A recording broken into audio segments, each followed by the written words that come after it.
Mobile के feature वगैरह तो तुहानू पता ही होंगे, किहड़े-किहड़े फीचर ने एक बार सानू भी दस दिओ। लाइक स्टडी एप्स और स्टडी एप्स होण या फिर होर कोई भी फीचर होवे तुहानू जिहदे बारे ज़्यादा पता हो।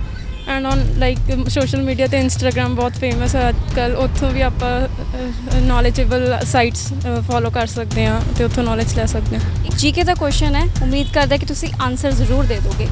अपने इंडिया के पहले प्राइम मिनिस्टर कौन सी?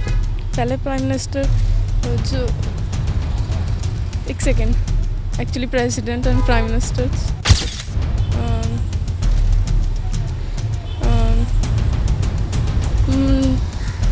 एक्चुअली ना कंफ्यूज हो रही हूँ मैं।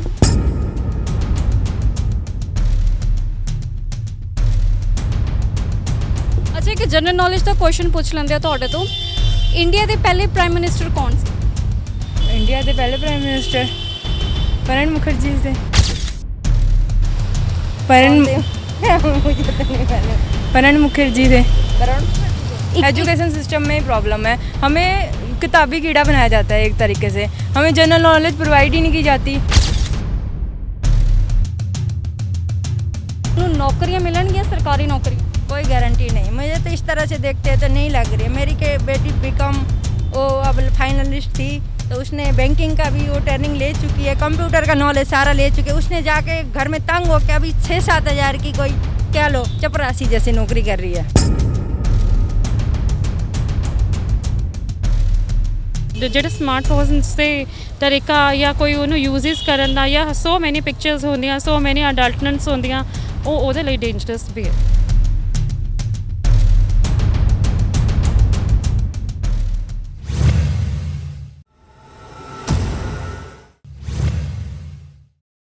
ਸਤਿ ਸ਼੍ਰੀ ਅਕਾਲ, ਬੰਗਲਾ ਟੀਵੀ ਦੇਖ ਰਹੇ ਦਰਸ਼ਕਾਂ ਦਾ ਮੈਂ ਸਿਮਰਨ ਕੌਰ ਸਵਾਗਤ ਕਰਦੀ ਹਾਂ। 2017 ਦੇ ਵਿੱਚ ਚੋਣਾਂ ਤੋਂ ਪਹਿਲਾਂ ਕੈਪਟਨ ਅਮਰਿੰਦਰ ਸਿੰਘ ਨੇ ਪੰਜਾਬ ਦੇ ਯੂਥ ਨਾਲ ਵਾਅਦਾ ਕੀਤਾ ਸੀ ਕਿ ਜਦੋਂ ਉਹ ਸੱਤਾ ਦੇ ਵਿੱਚ ਆਉਣਗੇ ਤਾਂ ਉਹਨਾਂ ਨੂੰ ਸਮਾਰਟਫੋਨ ਦਿੱਤੇ ਜਾਣਗੇ। ਹਾਲਾਂਕਿ ਕੈਪਟਨ ਸਰਕਾਰ ਬਣਨ ਤੋਂ ਬਾਅਦ ਵਿਰੋਧੀਆਂ ਨੇ ਕੈਪਟਨ ਅਮਰਿੰਦਰ ਸਿੰਘ ਨੂੰ ਸਵਾਲਾਂ ਦੇ ਘੇਰੇ ਦੇ ਵਿੱਚ ਖੜਾ ਵੀ ਕੀਤਾ ਸੀ ਕਿ ਆਖਿਰਕਾਰ ਕਦੋਂ ਉਹ ਸਮਾਰਟਫੋਨ ਦੇਣਗੇ। ਤੇ ਹੁਣ ਬੀਤੀ ਦਿਨੀ ਕੈਬਨਿਟ ਦੇ ਵੱਲੋਂ ਫੈਸਲਾ ਲਿਆ ਗਿਆ ਕਿ ਤਕਰੀਬਨ 1,73,000 ਸਮਾਰਟਫੋਨ ਹੈ ਜਿਹੜੇ ਉਹ ਬੱਚਿਆਂ ਦੇ ਤੱਕ ਜਾਂ ਫਿਰ ਯੂਥ ਦੇ ਤੱਕ ਡਿਸਟ੍ਰੀਬਿਊਟ ਕੀਤੇ ਜਾਣਗੇ। ਸੋ ਇੱਥੇ ਸਵਾਲ ਖੜਾ ਇਹ ਹੁੰਦਾ ਕਿ ਸਮਾਰਟਫੋਨ ਤਾਂ ਕੈਪਟਨ ਸਰਕਾਰ ਵੱਲੋਂ ਦੇ ਦਿੱਤੇ ਗਏ ਨੇ, ਸਵਾਲ ਇਹ ਖੜਾ ਹੁੰਦਾ ਹੈ ਕਿ ਨੌਕਰੀਆਂ ਉਹ ਕਦੋਂ ਦੇਣਗੇ। ਸੋ ਇਹੀ ਸਿਲਸਿਲੇ ਤੇ ਆਪਾਂ ਲੋਕਾਂ ਦੇ ਨਾਲ ਗੱਲਬਾਤ ਕਰਾਂਗੇ ਤੇ ਉਹਨਾਂ ਦੇ ਵਿਚਾਰ ਜਾਣਾਂਗੇ ਕਿ ਉਹ ਕੈਪਟਨ ਸਰਕਾਰ ਦੇ ਇਸ ਫੈਸਲੇ ਦੇ ਬਾਰੇ ਕੀ ਸੋਚਦੇ ਨੇ। ਤੁਹਾਨੂੰ ਸਮਾਰਟਫੋਨ ਮਿਲ ਗਿਆ ਜਿਹੜੇ ਕੈਪਟਨ ਸਰਕਾਰ ਦੇ ਵੱਲੋਂ ਡਿਸਟ੍ਰੀਬਿਊਟ ਕੀਤੇ ਜਾਣ? ਨਹੀਂ। ਤੁਸੀਂ ਕਿਹੜੀ ਕਲਾਸ ਦੇ ਵਿੱਚ? ਮੈਂ +2 ਪਾਸ। ਕਿਹੜੇ ਸਕੂਲ ਦੇ ਵਿੱਚ? ਮੈਂ ਖੰਨਾ ਤੋਂ। ਓਕੇ, ਤੁਹਾਨੂੰ ਪਤਾ ਹੋਏਗਾ ਕਿ ਕੈਪਟਨ ਸਰਕਾਰ ਦੇ ਵੱਲੋਂ ਜਿਹੜੇ ਸਮਾਰਟਫੋਨ ਨੇ ਉਹ ਡਿਸਟ੍ਰੀਬਿਊਟ ਕੀਤੇ ਜਾ ਰਹੇ ਨੇ ਜਿਹੜੇ ਸਕੂਲ ਦੇ ਬੱਚੇ ਨੇ ਉਹਨਾਂ ਨੂੰ, ਤੇ ਤੁਹਾਡੇ ਅਕੋਰਡਿੰਗ ਇਸ ਦੇ ਕੀ ਫਾਇਦੇ ਹੋ ਸਕਦੇ ਆ ਬੱਚਿਆਂ ਦੇ ਲਈ? ਬਿਕੋਜ਼ ਅੱਜ ਕੱਲ੍ਹ ਸਟੱਡੀ ਸਾਰੀ ਆਨਲਾਈਨ ਹੋ ਰਹੀ ਹੈ ਤਾਂ ਕਰਕੇ ਉਹ ਹੈਲਪ ਕਰਨਗੇ ਇਸ ਬੱਚਿਆਂ ਨੂੰ ਪੜ੍ਹਾਈ ਦੇ ਲਈ, ਅਤੇ ਹੋਰ ਵੀ ਕਾਫੀ ਕੁਝ ਕਿਉਂਕਿ ਹੁਣ ਸਾਰਾ ਕੁਝ ਆਨਲਾਈਨ ਹੈ, ਬੱਚੇ ਸਿੱਖ ਸਕਦੇ ਨੇ ਸਟੱਡੀ ਐਪਸ ਡਾਊਨਲੋਡ ਕਰਕੇ ਐਂਡ ਹੋਰ ਵੀ। ਠੀਕ ਹੈ, ਮੋਬਾਈਲ ਦੇ ਫੀਚਰ ਵਗੈਰਾ ਤਾਂ ਤੁਹਾਨੂੰ ਪਤਾ ਹੀ ਹੋਣਗੇ, ਕਿਹੜੇ-ਕਿਹੜੇ ਫੀਚਰ ਨੇ ਇੱਕ ਵਾਰ ਸਾਨੂੰ ਵੀ ਦੱਸ ਦਿਓ। ਲਾਈਕ ਸਟੱਡੀ ਐਪਸ ਔਰ ਸਟੱਡੀ ਐਪਸ ਹੋਣ ਜਾਂ ਫਿਰ ਹੋਰ ਕੋਈ ਵੀ ਫੀਚਰ ਹੋਵੇ ਤੁਹਾਨੂੰ ਜਿਹਦੇ ਬਾਰੇ ਜ਼ਿਆਦਾ ਪਤਾ ਹੋ। ਲਾਈਕ ਐਪ ਸਟੋਰ ਤੋਂ ਆਪਾਂ ਕੋਈ ਵੀ ਐਪ ਡਾਊਨਲੋਡ ਕਰ ਸਕਦੇ ਨੇ। ਲਾਈਕ ਹੁਣ ਸਕੂਲਸ ਵਾਲੇ ਜ਼ੂਮ ਐਪ ਜ਼ਿਆਦਾ ਯੂਜ਼ ਕਰ ਰਹੇ ਨੇ ਆਨਲਾਈਨ ਕਲਾਸਿਸ ਦੇ ਲਈ, and on like social media 'ਤੇ ਇੰਸਟਾਗ੍ਰਾਮ ਬਹੁਤ ਫੇਮਸ ਹੈ ਅੱਜਕੱਲ੍ਹ, ਉੱਥੋਂ ਵੀ ਆਪਾਂ ਨੌਲੇਜੇਬਲ ਸਾਈਟਸ ਫੋਲੋ ਕਰ ਸਕਦੇ ਹਾਂ ਅਤੇ ਉੱਥੋਂ ਨੌਲੇਜ ਲੈ ਸਕਦੇ ਹਾਂ। ਇੱਕ ਸਵਾਲ ਮੈਂ ਤੁਹਾਡੇ ਤੋਂ ਹੋਰ ਕਰਨਾ ਚਾਹੂੰਗੀ, ਜੀਕੇ ਦਾ ਕੁਐਸਚਨ ਹੈ, ਉਮੀਦ ਕਰਦਾ ਕਿ ਤੁਸੀਂ ਆਨਸਰ ਜ਼ਰੂਰ ਦੇ ਦੋਗੇ। ਆਪਣੇ ਇੰਡੀਆ ਦੇ ਪਹਿਲੇ ਪ੍ਰਾਈਮ ਮਿਨਿਸਟਰ ਕੌਣ ਸੀ? ਪਹਿਲੇ ਪ੍ਰਾਈਮ ਮਿਨਿਸਟਰ ਜੋ ਇੱਕ second actually president and prime ministers actually ना कंफ्यूज हो रही हैं। साड़ा मकसद ਤੁਹਾਨੂੰ मतलब इंसल्ट ਕਰਨ ਦਾ नहीं है, ਇੱਥੇ सिर्फ ਅਸੀਂ एक्चुअली याद तो है बट थोड़ा जा एकदम हो गया ना काफ़ी। ਇੱਥੇ ਸਾਡਾ ਮਕਸਦ ਇਹਨਾਂ ਨੂੰ ਇਨਸਲਟ ਕਰਨ ਦਾ ਜਾਂ ਫਿਰ ਇਹਨਾਂ ਨੂੰ ਬੁਰਾ ਮਹਿਸੂਸ ਕਰਵਾਉਣ ਦਾ ਨਹੀਂ ਹੈ। ਇੱਥੇ ਸਾਡਾ ਮਕਸਦ ਸਿਰਫ ਇਹੀ ਹੈ ਕਿ ਬੱਚੇ ਸਮਾਰਟਫੋਨ ਜ਼ਿਆਦਾ ਯੂਜ਼ ਕਰਦੇ ਆ ਪਰ ਜਨਰਲ ਨੌਲੇਜ ਹੈ ਜਿਹੜੀ ਉਹਨਾਂ ਦੀ ਕਾਫੀ ਘੱਟ ਰਹੀ ਹੈ। ਬੱਚਿਆਂ ਨੂੰ ਪੜ੍ਹਾਈ ਕਰਨ ਦੇ ਵਿੱਚ ਕੋਈ ਪ੍ਰੋਬਲਮ ਨਹੀਂ ਆਏਗੀ, ਜਿਹੜੇ ਬੱਚੇ ਗਰੀਬ ਤਬਕੇ ਦੇ ਹੈਗੇ ਆ ਉਹਨਾਂ ਨੂੰ ਪੜ੍ਹਾਈ ਕਰਨ ਦੇ ਵਿੱਚ ਕੋਈ ਪ੍ਰੋਬਲਮ ਨਹੀਂ ਆਏਗੀ। ਕਈ ਬੱਚੇ ਖਰੀਦ ਨਹੀਂ ਸਕਦੇ ਹੈਗੇ ਫ਼ੋਨ। ਤੁਹਾਡੇ ਅਕੋਰਡਿੰਗ ਬੱਚਿਆਂ ਨੂੰ ਸਮਾਰਟਫੋਨ ਦੇਣੇ ਚਾਹੀਦੇ ਆ? ਦੇਣੇ ਵੀ ਚਾਹੀਦੇ ਆ, ਨਹੀਂ ਵੀ ਦੇਣੇ ਚਾਹੀਦੇ। ਨੁਕਸਾਨ ਵੀ ਹੈ ਤਾਂ ਉਹਦਾ ਬੈਨੀਫਿਟ ਵੀ ਹੈ ਕਿ ਬੱਚੇ ਸਟੱਡੀ ਕਰ ਸਕਦੇ ਆ। ਨੁਕਸਾਨ ਇਹ ਹੈ ਕਿ ਬੱਚੇ ਜ਼ਿਆਦਾ ਤੋਂ ਜ਼ਿਆਦਾ ਗੇਮਸ ਖੇਡਦੇ ਆ। ਸਾਡੇ ਖੁਦ ਦੇ ਬੱਚੇ ਹੈਗੇ ਜ਼ਿਆਦਾ ਗੇਮਸ ਹੀ ਖੇਡ ਰਹੇ ਨੇ ਬਸ। ਜਿਵੇਂ ਸਮਾਰਟਫੋਨ ਅਗਰ ਬੱਚੇ ਜ਼ਿਆਦਾ ਯੂਜ਼ ਕਰਦੇ ਆ ਤਾਂ ਉਹਨਾਂ ਦੀ ਜੀਕੇ ਹੈ ਜਿਹੜੀ ਬਹੁਤ ਘੱਟ ਜਾਂਦੀ ਹੈ। ਪਿੱਛੇ ਅਸੀਂ ਇੱਕ ਲੜਕੀ ਦੇ ਨਾਲ ਵੀ ਗੱਲਬਾਤ ਕੀਤੀ ਤਾਂ ਜਿਹੜੀ ਘਟਦੀ ਹੈ ਬੱਚਿਆਂ ਦੀ ਆਈਸਾਈਟ ਤੇ ਬਹੁਤ ਜ਼ਿਆਦਾ ਇਫੈਕਟ ਪੈ ਰਿਹਾ। ਆਈਸਾਈਟ ਤੇ ਇਫੈਕਟ ਪੈ ਰਿਹਾ। ਬੱਚੇ ਇੱਕ ਮਤਲਬ ਕਿ ਮੈਂਟਲੀ ਇੰਨੇ ਅਪਸੈਟ ਹੋ ਚੁੱਕੇ ਨਾ ਕਿ ਉਹਨਾਂ ਨੂੰ ਫੋਨ ਹੀ ਚਾਹੀਦਾ। ਘਰ ਦੇ ਮੇਰੇ 3 ਬੇਟੇ ਆ, ਉਹਨਾਂ ਨੂੰ ਫੋਨ ਤੇ ਹੀ ਹੈ ਬਸ, ਫੋਨ ਹੀ ਦੇ ਦਿਓ ਬਸ। ਹੋਰ ਰੋਟੀ ਨਾਲ ਕੋਈ ਮਤਲਬ ਨਹੀਂ ਹੈ। 20 ਕਿੰਨੇ ਹੋ ਚੁੱਕੇ ਆ ਫੋਨ ਦੇ ਨਾਲ। ਸਮਾਰਟਫੋਨ ਤਾਂ ਡਿਸਟ੍ਰੀਬਿਊਟ ਕੀਤੇ ਜਾ ਰਹੇ ਨੇ ਪਰ ਸਰਕਾਰੀ ਨੌਕਰੀ ਕਿਤੇ ਨਾ ਕਿਤੋਂ ਲੋਕਾਂ ਨੂੰ ਨਹੀਂ ਮਿਲ ਰਹੀ। ਇਹਦੇ ਬਾਰੇ ਕੀ ਕਹੋਗੇ? ਇਹਦੇ ਬਾਰੇ ਮੈਂ ਨਹੀਂ ਕੁਝ ਕਹਿ ਸਕਦੀ, ਇਹ ਸਰਕਾਰ ਨੂੰ ਜ਼ਿਆਦਾ ਪਤਾ ਹੋਏਗਾ। ਸਤਿ ਸ਼੍ਰੀ ਅਕਾਲ। ਸਤਿ ਸ਼੍ਰੀ ਅਕਾਲ। ਕੈਪਟਨ ਸਰਕਾਰ ਵੱਲੋਂ ਸਮਾਰਟਫੋਨ ਹੈ ਜਿਹੜਾ ਯੂਥ ਨੂੰ ਹੁਣ ਡਿਸਟ੍ਰੀਬਿਊਟ ਕੀਤੇ ਜਾ ਰਹੇ ਨੇ ਪਰ ਸਰਕਾਰੀ ਨੌਕਰੀ ਨਹੀਂ ਦਿੱਤੀ ਜਾ ਰਹੀ। ਸੋ ਇਹਦੇ ਬਾਰੇ ਕੀ ਖਿਆਲ ਹੈ? ਨਹੀਂ, ਕੋਈ ਗਵਰਨਮੈਂਟ ਅਪਰਚੂਨਿਟੀਜ਼ ਤਾਂ ਫਲੋਪ ਹੀ ਹੈ। ਠੀਕ ਹੈ, ਕੁਝ ਵੀ ਨਹੀਂ ਦੇ ਰਹੇ, ਪ੍ਰੋਵਾਈਡ ਕੁਝ ਨਹੀਂ ਕਰ ਰਹੇ। ਜਿਨ੍ਹਾਂ ਦੇ ਇੰਨੇ ਸਾਲ ਦੇ ਪ੍ਰਾਈਵੇਟ ਐਕਸਪੀਰੀਅੰਸਿਸ ਹੈਗੇ ਉਹਨਾਂ ਨੂੰ ਇਹਨਾਂ ਨੇ ਫ੍ਰੀ ਕੀਤਾ ਹੋਇਆ। ਠੀਕ ਹੈ, ਔਰ ਇਹਨਾਂ ਦਾ ਕੋਈ ਉਹਨਾਂ ਨੂੰ ਹੈਲਪ ਨਹੀਂ ਹੈ। ਜੇ ਉਹਨਾਂ ਨੇ ਗਵਰਨਮੈਂਟ ਅਪਲਾਈ ਵੀ ਕੀਤੀ ਹੋਈ ਆ ਉਹਨਾਂ ਨੂੰ ਕੋਈ ਇਹਨਾਂ ਨੇ ਭੱਤੇ ਨਹੀਂ ਦਿੱਤੇ ਹੋਏ ਕਿ ਤੁਸੀਂ ਕਿੰਨੇ ਚਿਰਾਂ ਤੋਂ ਗਵਰਨਮੈਂਟ ਅਪਲਾਈ ਕੀਤੀ ਹੋਈ ਆ। ਉਲਟਾ ਇਹਨਾਂ ਦੇ ਗਵਰਨਮੈਂਟ ਐਮਪਲੋਇਮੈਂਟ ਆਫਿਸਿਸ ਚਲੇ ਜਾਓ, ਉੱਥੇ ਵੀ ਕੋਈ ਇਹਨਾਂ ਨੇ ਫਾਈਨੈਂਸ਼ੀਅਲੀ ਹੈਲਪ ਲਈ ਤਾਂ ਜ਼ੀਰੋ ਹੀ ਨੇ। ਈਵਨ ਦੈਨ ਉੱਥੇ ਦੇ ਜਿੰਨੇ ਵੀ ਪਰਸਨਸ ਨੇ ਉਹ ਜਿਹੜੇ ਐਟ ਦਾ ਪ੍ਰੈਜ਼ੈਂਟ ਸੀਟਸ 'ਤੇ ਬੈਠੇ ਹੋਏ ਆ ਉਹ ਥੋੜ੍ਹੇ ਬਹੁਤ ਨਿਊਜ਼ਪੇਪਰ ਹੈਡਲਾਈਨਸ 'ਚੋਂ ਥੋੜ੍ਹੀ ਬਹੁਤ ਨੌਕਰੀਆਂ ਕਰਦੇ ਆ। ਉਹੀ ਨੌਕਰੀਆਂ ਇਹ ਪਬਲਿਕਲ ਜਿਹੜੀ ਵੀ ਅੱਜ ਦੀ ਜਨਰੇਸ਼ਨ ਆ ਉਹਨਾਂ ਨੂੰ ਬੇਵਕੂਫ ਬਣਾਉਣ ਲਈ ਤੁਸੀਂ ਇੱਥੇ ਚਲੇ ਜਾਓ, ਤੁਸੀਂ ਇੱਥੇ ਚਲੇ ਜਾਓ। ਇਹ ਰਾਈਟਸ ਲਈ ਇਹਨਾਂ ਨੇ ਉਹਦੇ ਲਈ ਵੀ ਕੁਝ ਨਹੀਂ ਦਿੰਦੇ। ਮਤਲਬ ਜਿਹੜੇ ਇੰਪਲੋਇਮੈਂਟ ਆਫਿਸ 'ਚ ਵੀ ਬੈਠ ਕੇ ਐਜ਼ ਆ ਸੀਟਰਸ ਬੈਠੇ ਹੋਏ ਆ, ਚਾਹੇ ਕਿੰਨੀ ਵੀ ਹਾਇਰ ਪੋਸਟ 'ਤੇ ਨੇ, ਉਹਨਾਂ ਨੇ ਕੋਈ ਹੈਲਪ ਨਹੀਂ ਕਰਨੀ। ਜਿਹੜੇ ਇੰਪਲੋਇਜ਼ ਚਾਹੇ ਉਹ 10 ਸਾਲ ਪਹਿਲਾਂ ਕੋਈ ਗਵਰਨਮੈਂਟ ਜੌਬ ਲਈ ਅਪਲਾਈ ਕਰ ਚੁੱਕੇ ਹੈ ਉਹਨਾਂ ਨੂੰ ਇਹਨਾਂ ਨੇ ਕੋਈ ਭੱਤੇ ਨਹੀਂ ਦੇਣੇ ਕਿ ਤੁਸੀਂ ਗਵਰਨਮੈਂਟ ਅਪਲਾਈ ਕੀਤਾ ਹੋਇਆ ਤਾਂ ਤੁਸੀਂ ਇਸ ਇੰਨੇ ਪੈਸੇ ਦੇ ਹੱਕਦਾਰ ਹੈਗੇ ਜੇ ਤੁਹਾਨੂੰ ਸੀਟਸ ਨਹੀਂ ਮਿਲੀਆਂ ਤਾਂ।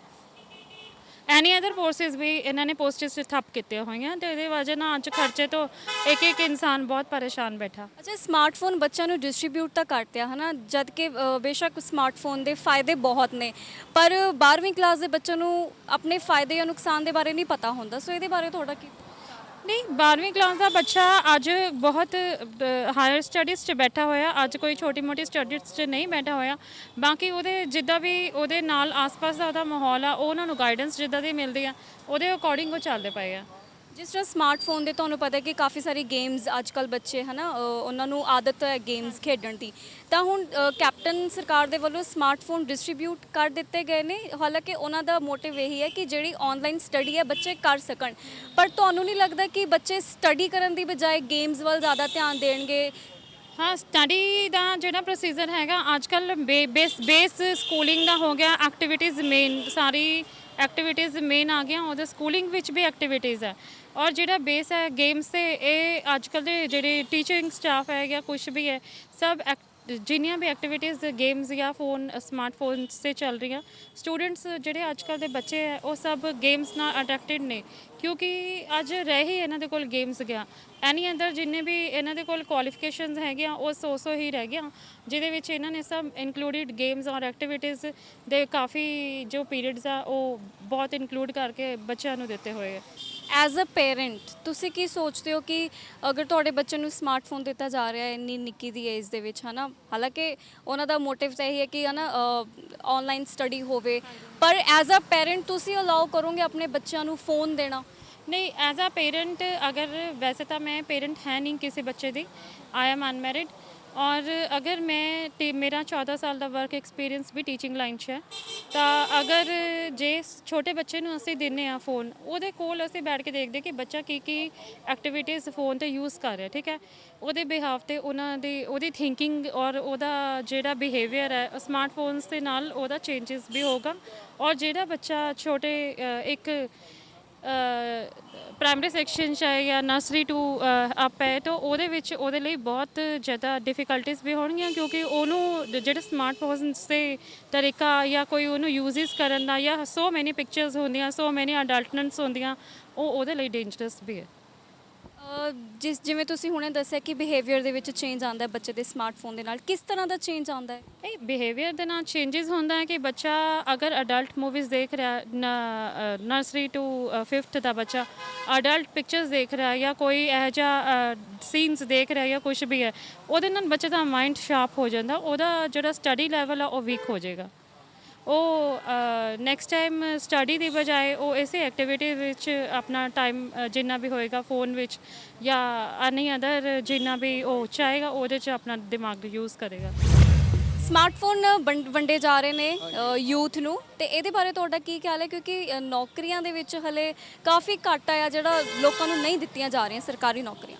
ਮੈਡਮ ਇਹਨਾਂ ਨੇ ਯਕੀਨ ਕਰਵਾਉਣ ਵਾਲਾ ਕੰਮ ਹੀ ਨਹੀਂ ਕੀਤਾ ਕੋਈ, ਕਿਉਂਕਿ ਸਾਨੂੰ ਤਾਂ ਯਕੀਨ ਇਹਦੇ ਤੇ ਹੈ ਹੀ ਨਹੀਂਗਾ ਕੈਪਟਨ ਤੇ।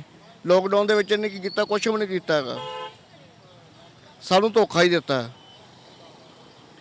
ਪਰ ਅਸੀਂ ਇਹਨੂੰ ਪਸੰਦ ਨਹੀਂ ਕਰਦੇ। ਸਮਾਰਟਫੋਨ ਦੇਣ ਦਾ ਫੈਸਲਾ ਕਿੰਨਾ ਕੁ ਸਹੀ ਹੈ ਤੇ ਕਿੰਨਾ ਕੁ ਗਲਤ? ਇਹ ਸਮਾਰਟਫੋਨ ਕਿਸੇ ਨੂੰ ਨਹੀਂ ਮਿਲਣੇ।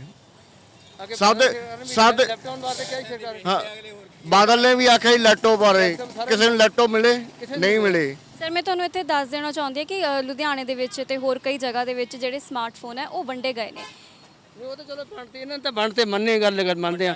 ਕਿਹੜਾ ਇੱਕ ਮਿੰਟ ਯਾਰ, ਕਿਹੜਾ ਉਹ ਤਾਂ ਵੰਡੇ ਗਏ ਠੀਕ ਹੈ ਮੰਨਦੇ ਆ। ਕਿਹੜਾ ਬਾਦਲ ਨੇ ਲੈਪਟਾਪ ਕਿਹਾ ਸੀ ਉਹ ਕਿਉਂ ਨਹੀਂ ਕਿਸੇ ਨੂੰ ਇੱਕ ਵੀ ਨਹੀਂ ਮਿਲਿਆ? ਚਲੋ ਇੱਕ ਅੱਧਾ ਮੋਬਾਈਲ ਮਿਲ ਵੀ ਗਿਆ ਹੋਣਾ ਕਿਸੇ ਨੂੰ ਭੁਲੇਖੇ ਨਾਲ, ਗਰੀਬ ਆਦਮੀ ਤੋਂ ਵੀ ਨਹੀਂ ਮਿਲਿਆ ਹੋਣਾ, ਉਹ ਵੀ ਉਹਨਾਂ ਦੇ ਸਿਫਾਰਸ਼ੀ ਬੰਦਿਆਂ ਨੂੰ ਮਿਲ ਗਿਆ। ਕਹਿੰਦੇ ਆ ਬਈ ਇਹਦੇ ਰਾਜ ਦੇ ਵਿੱਚ ਲੋਕੀ ਭੁੱਖੇ ਮਰ ਰਹੇ ਨੇ, ਲੋਕੀ ਬੇਜ਼ਗਾਰ ਹੋਏ ਪਏ ਨੇ। ਆਹ ਭੈਣ ਖੜੀ ਆ, ਕਹਿੰਦੇ ਇਹਦੇ ਕੋਲ ਚਾਹ ਪੀਣ ਨੂੰ ਪੈਸੇ ਨਹੀਂ, ਨੌਕਰੀਆਂ ਕਿਸੇ ਨੂੰ ਮਿਲਦੀਆਂ ਨਹੀਂ, ਆਪਦਾ ਢਿੱਡ ਭਰ ਰਿਹਾ ਇਹ।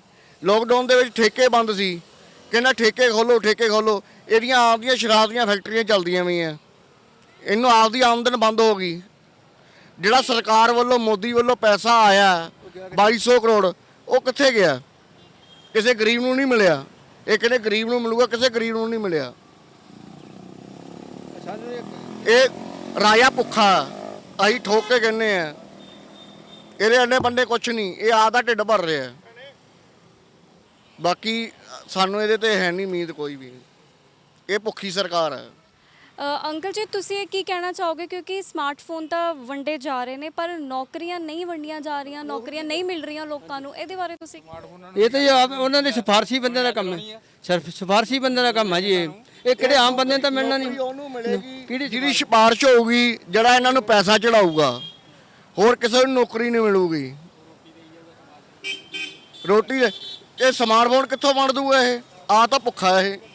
ਮੈਂ ਦੇਖੋ ਇੱਟ ਵਾਲੇ ਦੇ ਵਾਸਤੇ ਕਿਹਾ ਸੀ ਬਦਲੀ ਕਰਨ ਨੂੰ, ਮੈਂ ਫਾਰਮ ਭਰ ਕੇ ਤੇ ਮੇਰੇ ਕਿਸੇ ਨੇ ਬਦਲੀ ਕੀਤਾ। 2 ਸਾਲ ਤੋਂ ਮੈਂ ਬਿਮਾਰ ਹਾਂ, 2-2.5 ਲੱਖ ਰੁਪਏ ਲੱਗ ਗਿਆ, ਮੈਨੂੰ ਕੋਈ ਕਮਾਉਣ ਵਾਲਾ ਨਹੀਂਗਾ। ਕੌਣ ਸਪੋਰਟ ਕਰਦਾ ਮੇਰੀ? ਲੈਕਡਾਊਨ ਦੇ ਵਿੱਚ ਕਹਿੰਦੇ ਜੀ ਲੋਕਾਂ ਨੂੰ ਕਣਕਾਂ ਵੰਡਦੇ ਜੀ, ਦਾਲਾਂ ਵੰਡੀਆਂ, ਮੈਨੂੰ ਕੁਝ ਨਹੀਂ ਮਿਲਿਆ। ਇੱਕ ਮਹੱਲੇ 'ਚ 4-4 ਗਰੀਬ ਭਈਏ ਲੋਕ ਲੈ ਗਿਆ, ਕਿਹਨਾਂ ਦੇ ਸੀਗੇ? ਨੀਲੇ ਕਾਰਡ ਅਪਲਾਈ ਕੀਤੇ, ਸਾਡੇ ਉਹ ਨੀਲੇ ਕਾਰਡ ਬਣੇ ਹੀ ਨਹੀਂ। ਕਾਰਡ ਕਿਹਨਾਂ ਦੇ ਬਣਦੇ ਆ? ਅਮੀਰਾਂ ਦੇ।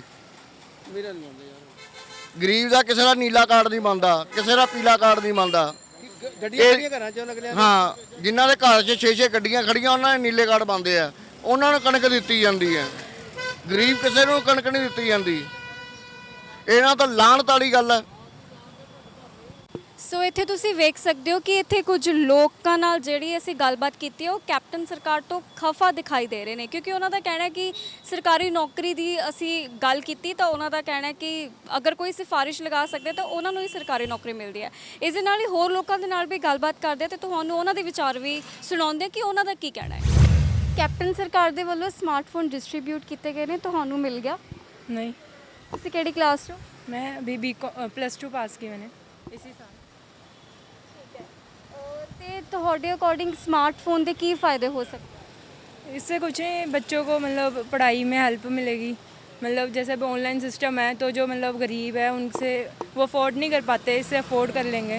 मतलब हो जाएगा, थोड़ी मतलब पढ़ाई हो सकती है। सुविधाएं मिल जाएगी बच्चों को पढ़ने के लिए, लिखने के लिए, कुछ जानने के लिए, सीखने के लिए। हमें भी मिल रही है तो बच्चों को तो ज़्यादा गाइडलाइन मिलेगी उससे। ਮੋਬਾਈਲ ਫੋਨ ਦੇ ਫੀਚਰਸ ਬਾਰੇ ਤਾਂ ਪਤਾ ਹੀ ਹੋਊਗਾ, हाँ जी, हाँ जी। ਜਿਵੇਂ ਦੱਸ ਦਿਓ। जिवे अब व्हाट्सअप है, उसमें हम जैसे कोई भी काम करना है वो हमारा आसानी से हो सकता है। जैसे यूट्यूब है, उससे कोई भी हमें जानकारी लेनी है, जैसे आजकल तो यूट्यूब से हम कुछ भी कर सकते हैं, गूगल, यूट्यूब सब कुछ हो जाता है। तो मेरे ख्याल से अच्छा है, सरकार अच्छा कर रही है। ਅੱਛਾ, ਇੱਕ ਜਨਰਲ ਨੌਲੇਜ ਦਾ ਕੁਐਸਚਨ ਪੁੱਛ ਲੈਂਦੇ ਆ ਤੁਹਾਡੇ ਤੋਂ। ਇੰਡੀਆ ਦੇ ਪਹਿਲੇ ਪ੍ਰਾਈਮ ਮਿਨਿਸਟਰ ਕੌਣ ਸੀ? इंडिया के पहले प्राइम मिनिस्टर प्रणब मुखर्जी थे। ਹਾਂਜੀ, प्रणब मुखर्जी थे। ਇੱਕ ਪਾਸੇ ਤੁਸੀਂ ਕਿਹਾ ਕਿ ਸਮਾਰਟਫੋਨ ਦੇ ਨਾਲ ਹਨਾ ਸਟੱਡੀ ਦੇ ਵਿੱਚ ਹੈਲਪ ਮਿਲ ਸਕਦੀ ਹੈ, ਪਰ ਅੱਜ ਕੱਲ ਦੇ ਬੱਚੇ ਨੇ ਜਿਹੜੇ ਉਹਨਾਂ ਨੂੰ ਮਤਲਬ ਇੰਨੀ ਨੌਲੇਜ ਨਹੀਂ ਹੁੰਦੀ ਹੈ ਨਾ, ਜਨਰਲ ਨੌਲੇਜ ਨਹੀਂ ਹੁੰਦੀ, ਤੇ ਇਹਦੇ ਬਾਰੇ ਫਿਰ ਤੁਸੀਂ ਕੀ ਕਹੋਗੇ? वो हमारा स्टडी जो हमारा पढ़ाया जाता है वो सही नहीं है, वो सिस्टम सही नहीं है। एजुकेशन सिस्टम में ही प्रॉब्लम है, हमें किताबी कीड़ा बनाया जाता है एक तरीके से, हमें जनरल नॉलेज प्रोवाइड ही नहीं की जाती। बाद में हमें कोई कोचिंग इंस्टीट्यूट ज्वाइन करना पड़ता है, वहाँ जाके हमें बताया जाता है कि ये तुम जो पढ़ के आए उसका कोई काम ही नहीं था, तुम अभी इतने 12 साल ख़राब करके आए हो, ये हिसाब बताया जाता है। मतलब ये जो एजुकेशन सिस्टम है सबसे पहले इसको ही बदलना चाहिए, फिर जाके मतलब मोबाइल फ़ोन का ये है कि बच्चे उससे गलत भी जा सकते हैं, सही भी जा सकते हैं, वो बच्चे पर भी डिपेंड करता है। अब वो सबका अपना अपना है। ਪਰ ਸਮਾਰਟਫੋਨ ਤੇ ਗੂਗਲ ਹੈ, ਗੂਗਲ ਤੇ ਆਪਾਂ ਸਭ ਕੁਝ ਸਰਚ ਕਰ ਸਕਦੇ ਹਾਂ ਹਨਾ। ਇੰਟਰਸਟ ਦੀ ਗੱਲ ਹੁੰਦੀ ਆ ਕਿ ਬੱਚਾ ਕਿਸ ਪਾਸੇ ਇੰਟਰਸਟ ਲੈ ਰਿਹਾ, ਸੋ ਤੁਹਾਡੇ ਅਕੋਰਡਿੰਗ ਬੱਚਿਆਂ ਨੂੰ ਸਮਾਰਟਫੋਨ ਦੇਣਾ ਚਾਹੀਦਾ ਹੈ? देखो अब इसमें तो कोई हम कह नहीं सकते कि बच्चे पर डिपेंड करता है, कोई इंटरेस्ट ले भी लेता है कोई नहीं लेता। ਅੱਛਾ ਆਂਟੀ ਜੀ, ਤੁਹਾਡੇ ਅਕੋਰਡਿੰਗ ਬੱਚਿਆਂ ਨੂੰ ਸਮਾਰਟਫੋਨ ਦੇਣਾ ਚਾਹੀਦਾ ਜਿਹੜੇ 11ਵੀਂ 12ਵੀਂ ਦੇ ਬੱਚੇ ਹੁੰਦੇ ਆ ਜਾਂ ਫਿਰ इस वक्त जो हालात है देश में, शहर में, गाँव, कहीं भी कह लो, ये महामारी बीमारी के कारण जो बच्चे पढ़ नहीं पा रहे, गरीब के बच्चे, उनको असुविधाएं हो रही है, ऑनलाइन उनके पास है नहीं नेट वगैरह, तो उनके लिए होना चाहिए। हम हो सकता है हम जैसे कई लोग हैं उनके पास फ़ोन ही इस वक्त नहीं है, तो उनको सरकार कुछ करे, तो कुछ दे, मदद करे, हेल्प करे, बस इतना ही मेरा वो है। ਪਰ ਤੁਹਾਨੂੰ ਵੀ ਪਤਾ ਹੈ ਕਿ ਪਿੱਛੇ ਜੇ ਕਾਫੀ ਖਬਰਾਂ ਆਈਆਂ ਕਿ ਬੱਚੇ ਗੇਮ ਖੇਡਦੇ ਹੋਏ ਹਨਾ ਉਹਨਾਂ ਦਾ ਇੰਨਾ ਨੁਕਸਾਨ ਹੋ ਗਿਆ, ਤਾਂ ਫਿਰ ਅਗਰ ਤੁਸੀਂ ਆਪਣੇ ਬੱਚੇ ਨੂੰ ਸਮਾਰਟਫੋਨ ਉਹਨਾਂ ਦੇ ਹੱਥ 'ਚ ਦੋਗੇ, ਕਿਉਂਕਿ ਬੱਚੇ ਬੱਚੇ ਹੀ ਹੁੰਦੇ ਆ ਤੇ ਉਹ ਉਹਨਾਂ ਨੂੰ ਸਹੀ ਗਲਤ ਦਾ ਨਹੀਂ ਪਤਾ ਹੁੰਦਾ ਹਨਾ, ਜ਼ਿਆਦਾਤਰ ਬੱਚੇ ਗੇਮਸ ਖੇਡਦੇ ਆ, ਪੜ੍ਹਾਈ ਵੱਲ ਘੱਟ ਧਿਆਨ ਦਿੰਦੇ ਆ, ਸੋ ਸਮਾਰਟਫੋਨ ਦੇਣ ਦੇ ਨਾਲ ਬੱਚੇ ਜ਼ਿਆਦਾ ਪੜ੍ਹਨਗੇ ਜਾਂ ਫਿਰ ਜ਼ਿਆਦਾ ਦੂਜੀਆਂ ਚੀਜ਼ਾਂ ਵੱਲ ਧਿਆਨ ਦੇਣਗੇ? मेरे हिसाब से तो बच्चों को चाहिए कि पढ़ने में अच्छी चीज़ों में ध्यान देना चाहिए, और गलत चीज़ों में जाए तो हर कोई ऐसा नहीं हो सकता ना, कह सकते नहीं, हर कोई गलत साइड भी नहीं जा सकता, हर कोई सही साइड भी नहीं सकता। अब मेरे ही कह लो 3 बच्चे हैं, दोनों मेरी बेटियां पढ़ने में बहुत अच्छी रही है, मेरा बेटा अब नहीं पढ़ता, उसको फ़ोन की तरफ ज़्यादा ध्यान है। एक जैसे किसी के घर में भी नहीं हो सकता, एक जैसे बच्चा भी नहीं हो सकता, एक जैसा लाइन भी नहीं पकड़ सकता, बस। ਅੱਛਾ ਸਮਾਰਟਫੋਨ ਤਾਂ ਦਿੱਤੇ ਜਾ ਰਹੇ ਆਪਣੀ ਕੈਪਟਨ ਸਰਕਾਰ ਦੇ ਵੱਲੋਂ, ਪਰ ਗਵਰਨਮੈਂਟ ਜੌਬ, ਸਰਕਾਰੀ ਨੌਕਰੀ, ਇਹਦੇ ਵਿੱਚ ਬਹੁਤ ਘਾਟਾ ਹੈ। ਬਹੁਤ ਲੋਕ ਜਿਹੜੇ ਨੇ ਕੈਪਟਨ ਸਰਕਾਰ ਤੋਂ ਖਫਾ ਨੇ ਕਿ ਉਹਨਾਂ ਨੂੰ ਸਰਕਾਰੀ ਨੌਕਰੀ ਨਹੀਂ ਮਿਲ ਰਹੀ। इस वक्त स्मार्टफोन का ये भी नुकसान है कि जैसे हमारे बच्चे अब ग्रेजुएट होकर घर बैठे हैं, इनको होता है कि हमें कोई सरकारी अच्छी जॉब मिल जाए, कोई कोई तो ऐसे डाल देते कि हाँ भाई यहाँ आ जाओ, फार्म जमा करा लो, डॉक्यूमेंट भेजो तो आपको नौकरी मिल जाएगी, फिर दूसरे दिन आ जाते हैं आप इतने पैसे जमा कराओ तो मिल जाएगी। कोई मेरी एक बड़ी बेटी है, वो तो इसमें एक तरह से फंस चुकी थी कि फार्म मम्मी 1000 रुपये मेरे को दे दो कि मैंने जाके उस नौकरी ढूंढनी है। फिर 2 दिन तक उसको फ़ोन ऐसे आता रहा कि मैंने कहा बेटा सोच ले सोच ले, फिर मैंने पैसे नहीं दिए तो वो नहीं जमा करा। ऐसे भी नुकसान भी है, बच्चे भटक भी रहे तो फ़ायदा भी ले रहे, ਮਤਲਬ ਕਿਤੇ ਨਾ ਕਿਤੇ ਫਰਾਡ ਹੋ ਰਿਹਾ ਸਰਕਾਰੀ ਨੌਕਰੀ ਦੇ। बहुत हो रहे हैं, फ्रॉड तो बहुत हो रहे हैं, बच्चों को भटकाने वाले काम बहुत हो रहे हैं। पर इसका मतलब ये भी नहीं है कि जैसे कि खाना खाते कोई चीज़ हमें शरीर को अच्छा वो सेहत देता है तो कोई देता भी नहीं है, तो फिर भी खाते हैं ऐसी जैसा चीज़ है, ना भी हो नुकसान है, हो भी नुकसान है, तो दोनों तरफ मिली जुली है ऐसी। ਤੁਹਾਨੂੰ ਕੀ ਲੱਗਦਾ ਕਿ ਆਉਣ ਵਾਲੇ ਸਮੇਂ ਦੇ ਵਿੱਚ ਬੱਚਿਆਂ ਨੂੰ ਨੌਕਰੀਆਂ ਮਿਲਣਗੀਆਂ, ਸਰਕਾਰੀ ਨੌਕਰੀਆਂ? कोई गारंटी नहीं, मुझे तो इस तरह से देखते हैं तो नहीं लग रही है। मेरी के बेटी बीकॉम वो अब फाइनलिस्ट थी, तो उसने बैंकिंग का भी वो ट्रेनिंग ले चुकी है, कंप्यूटर का नॉलेज सारा ले चुकी है, उसने जाके घर में तंग हो के अभी 6-7 हज़ार की कोई कह लो चपरासी जैसी नौकरी कर रही है। तो क्या कोई मुझे तो उम्मीद नहीं लगती कि मेरे बच्चों को अच्छी मिलेगी, किसी की भी बच्चों को, मेरे छोड़ो किसी जैसे लाखों करोड़ों किसी को भी मुझे नहीं लगता मिलेगी। ਜਿਵੇਂ ਮੌਜੂਦਾ ਸਰਕਾਰ ਦੇ ਵੱਲੋਂ ਹਨਾ ਸਮਾਰਟਫੋਨ ਦੇਣ ਦਾ ਵਾਅਦਾ ਕੀਤਾ ਗਿਆ ਸੀ 2017 ਦੇ ਵਿੱਚ ਚੋਣਾਂ ਤੋਂ ਪਹਿਲਾਂ, ਤੇ ਹੁਣ ਥੋੜਾ ਹੀ ਸਮਾਂ ਰਹਿ ਗਿਆ ਇਹ ਕੈਪਟਨ ਸਰਕਾਰ ਦਾ, ਸੋ ਆਉਣ ਵਾਲੀ ਜਿਹੜੀ ਵੀ ਸਰਕਾਰ ਹੋਏਗੀ ਉਹਦੇ ਤੋਂ ਤੁਹਾਡੀਆਂ ਕੀ ਉਮੀਦਾਂ ਨੇ? और मुझे तो कुछ उम्मीद ही नहीं लगती, क्योंकि आज तक सरकार वालों हमने कोई फ़ायदा, कोई हमें परफेक्ट, कोई हमारे बच्चों को पढ़ने में कुछ नहीं हुआ। एक तरह हम भी मिडिल क्लास से लोगों से बिलोंग करते हैं, तो हमारे लिए तो कुछ नहीं हुआ कि हाँ भाई आज जाके देखो अब सारी साल हमने बच्चों को पढ़ो, बच्चों गवर्नमेंट में जाना है, बड़े बड़े आज कल निकल आई लिस्ट हमारे बच्चों के, जब 106 नंबर आने के बाद कोई लिस्ट में नाम नहीं आया, सारे भटक रहे प्राइवेट कॉलेजों में। ये तो ऐसे ही है, मुझे तो नहीं विश्वास होती। ਬੇਸ਼ੱਕ ਸਮਾਰਟਫੋਨ ਦੇ ਫਾਇਦੇ ਬਹੁਤ ਜ਼ਿਆਦਾ ਨੇ, ਪਰ ਜਿੰਨੇ ਕੁ ਫਾਇਦੇ ਨੇ ਉਹਨੇ ਕੋ ਇਸ ਸਮਾਰਟਫੋਨ ਦੇ ਨੁਕਸਾਨ ਵੀ ਨੇ। ਅਸੀਂ ਇੱਕ ਲੜਕੀ ਦੇ ਨਾਲ ਗੱਲਬਾਤ ਕੀਤੀ ਤੇ ਉਹਨੂੰ ਸਮਾਰਟਫੋਨ ਦੇ ਫੀਚਰਸ ਪੁੱਛੇ ਤੇ ਐਪਸ ਵਗੈਰਾ ਪੁੱਛੀਆਂ ਤਾਂ ਉਸਨੇ ਸਾਰੇ ਜਵਾਬ ਦੇ ਦਿੱਤੇ, ਪਰ ਜਦੋਂ ਅਸੀਂ ਉਸ ਤੋਂ ਜਨਰਲ ਨੌਲੇਜ ਦਾ ਇੱਕ ਈਜ਼ੀ ਜਿਹਾ ਕੁਐਸਚਨ ਪੁੱਛਿਆ ਤਾਂ ਉਸ ਬੱਚੀ ਨੂੰ ਯਾਦ ਹੀ ਨਹੀਂ ਸੀ। ਇੱਥੇ ਕਸੂਰ ਉਸ ਬੱਚੀ ਦਾ ਨਹੀਂ ਹੈ, ਕਸੂਰ ਹੈ ਜਿਹੜੀਆਂ ਅੱਜ ਕੱਲ੍ਹ ਟੈਕਨੋਲੋਜੀਜ਼ ਆ ਰਹੀਆਂ ਨੇ ਉਹਨਾਂ ਦਾ, ਕਿਉਂਕਿ ਅੱਜ ਕੱਲ੍ਹ ਦੇ ਬੱਚੇ ਜਿਹੜੇ 12th ਕਲਾਸ ਦੇ ਹੁੰਦੇ ਆ ਉਹਨਾਂ ਨੂੰ ਨਹੀਂ ਪਤਾ ਹੁੰਦਾ ਆਪਣੇ ਫਾਇਦੇ ਤੇ ਨੁਕਸਾਨ ਦਾ, ਤੇ ਉਹ ਇਸ ਤਰ੍ਹਾਂ ਦੀਆਂ ਟੈਕਨੋਲੋਜੀਜ਼ ਦੇ ਵਿੱਚ ਇੰਨੇ ਜ਼ਿਆਦਾ ਇੰਡਲਜ ਹੋ ਜਾਂਦੇ ਆ ਕਿ ਉਹਨਾਂ ਨੂੰ ਜਿਹੜੀਆਂ ਮੇਨ ਚੀਜ਼ਾਂ ਨੇ ਜਿਹੜੀਆਂ ਉਹਨਾਂ ਨੂੰ ਪਤਾ ਹੋਣੀਆਂ ਚਾਹੀਦੀਆਂ ਨੇ ਉਹ ਉਹਨਾਂ ਨੂੰ ਪਤਾ ਹੀ ਨਹੀਂ ਹੁੰਦੀਆਂ। ਸੋ ਕੈਪਟਨ ਸਰਕਾਰ ਦੇ ਵੱਲੋਂ ਸਮਾਰਟਫੋਨ ਤਾਂ ਵੰਡ ਦਿੱਤੇ ਗਏ ਨੇ, ਹੁਣ ਸਵਾਲ ਇਹ ਖੜਾ ਹੁੰਦਾ ਹੈ ਕਿ ਸਰਕਾਰੀ ਨੌਕਰੀਆਂ ਕਦੋਂ ਦਿੱਤੀਆਂ ਜਾਣਗੀਆਂ। ਕੈਮਰਾਮੈਨ ਅਮਿਤ ਖੰਨਾ ਦੇ ਨਾਲ ਮੈਂ ਸਿਮਰਨ ਕੌਰ, ਲੁਧਿਆਣਾ।